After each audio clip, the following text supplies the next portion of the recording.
Hey kadai lovers, welcome to Kadai Kathai. இன்றைக்கி நம்ம பார்க்க போகிற டிஷ் பருப்பு வடை. அதுக்கு தேவையான இன்க்ரீடியன்ஸ் என்னென்னு பார்த்துடலாம். பெரிய வெங்காயம் 3 சாப் பண்ணி வச்சுக்கோங்க.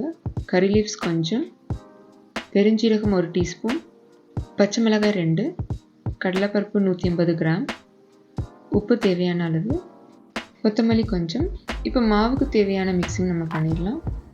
சாப் பண்ண ஆனியன் அண்ட் கறி லீவ்ஸும் கொஞ்சம் சாப் பண்ணி வச்சுக்கோங்க. அண்ட் கொத்தமல்லி. நல்ல ஸ்மெல் அண்ட் டைஜஷன் பர்பஸ்க்காக நம்ம சோம்பு 1 டீஸ்பூன் சேர்த்துக்கலாம். நான் 2 பச்சை மிளகாய் சேர்த்துருக்கேன். உங்கள் காரத்துக்கு ஏற்ப நீங்கள் 1 பச்சை மிளகாய் சேர்த்துக்கலாம். அண்ட் இப்போ தேவையான உப்பு சேர்த்துக்கோங்க. இப்போ இது எல்லாமே சேர்த்து நல்லா கலந்து விடுங்க.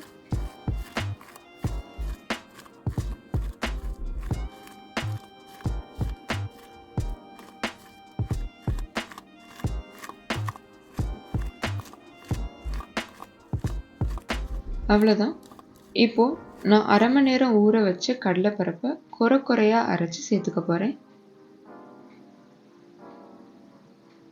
ரொம்ப ஃபைனாக இல்லாமல் இப்படி குறையாக அரைச்சிக்கிட்டிங்கன்னா வடை நல்லா கிறிஸ்பியாக உங்களுக்கு வரும்.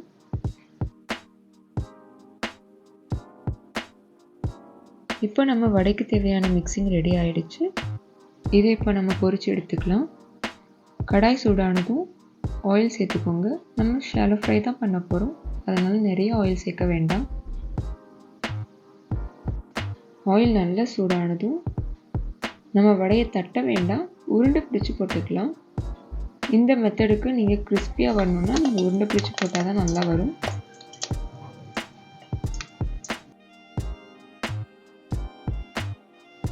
நல்லா தள்ளி போட்டுக்கலாம், அப்போ தான் ஒன்றோடு ஒன்று சேராமல் வரும்.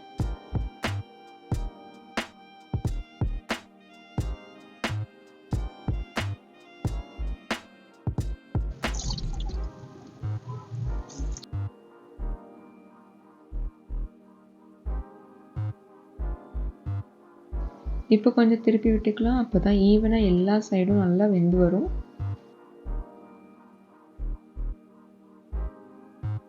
லோ ஃப்ளேமில் பண்ணிங்கன்னா தான் உங்களுக்கு உள்ளே எல்லாமே நல்லா வெந்து வரும்.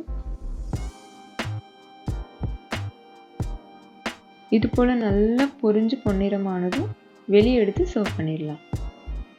அவ்வளோதான், நம்ம பருப்பு வடை ரெடி ஆகிடுச்சு. இந்த வீடியோ உங்களுக்கு பிடிச்சிருந்தா லைக், ஷேர் அண்ட் சப்ஸ்கிரைப் பண்ணி சப்போர்ட் பண்ணுங்கள். தேங்க்யூ.